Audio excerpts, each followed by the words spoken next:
ọ̀kan gbòógì nínú àwọn tí ò wá fẹ́ jó parẹ́ ni aláàjì wa tí wọ́n wọlé onímọ̀lú láti Ìbàdàn. Ọlọ́run ní bá wa fi yín lẹ̀ láéláé. Àmín.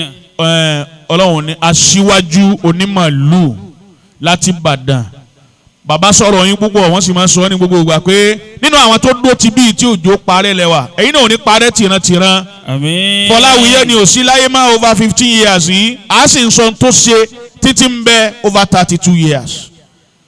Tí yín náà máa wà nù àkọọ́lẹ̀ nù tẹ̀ ń ṣe láyé Ọlọ́run ní dàgbàrú mọ́ yín lọ́wọ́. Àmín. Ó kí alájà maka ìyá dáadáa Ọlọ́run ní bá ń fi yín lẹ̀ ọlá ya Nabi sallallahu alayhi wa sallam. Alájì wa Abdulhakeem Tascom nínú àwọn ògbóǹtarìgì olóore ìjókòó yìí sẹ́ńtà yìí ni wọ́n wà. Alájì wa Abdulhakeem Tascom Ọlọ́run má jẹ́ owó tì láéláé. Àmín.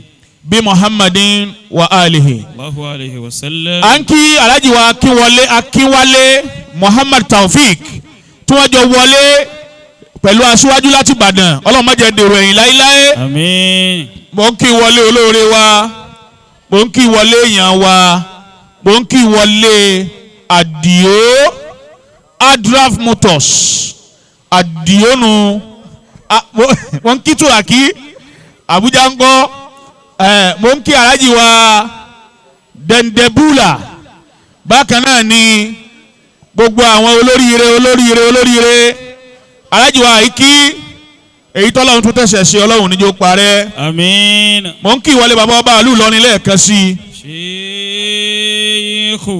Èwo lẹ̀ ń ṣe báyìí sí báyìí. Sheikh. Èwo lẹ̀ ń ṣe báyìí sí báyìí. Sheikh. Mo ń kí ìwọlé alhaji wa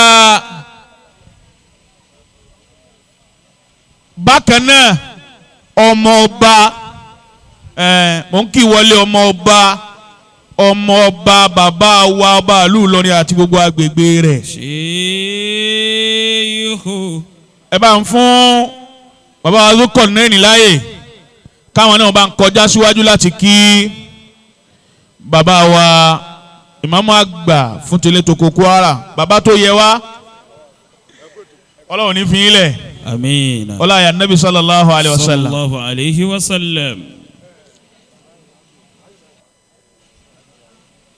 Alhaji wa Ibrahim láti ìlú Ọlọ́run nílùú Ògbómọ̀ṣọ́ Abuja Connect Ọlọ́run jẹ́ máa wà dáadáa. Àmín. Ọlá ya Nabi sallallahu alayhi wa sallam. Sallallahu alayhi wa sallam. Alhaji wa Ibrahim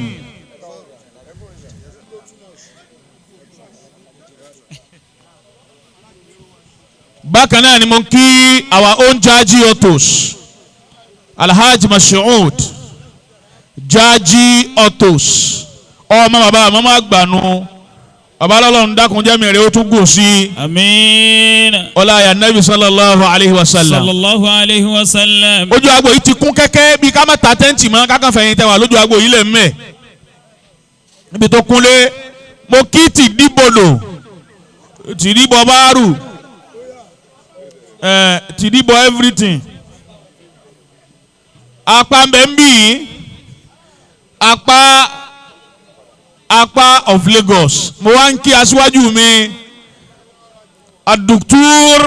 Abubakar nítorí pé yín bẹ́ẹ̀ Abubakar ẹ̀kú ní microphone lẹ́tì yí padà Dr. Abubakar bun Abdallah Naqib al-Ashraf Allahu hayatuhu aláṣẹ àti olùdásílẹ̀ Ashabul Janna nanu fil jannati Ashabul ajal udkhuluha bisalamin aminin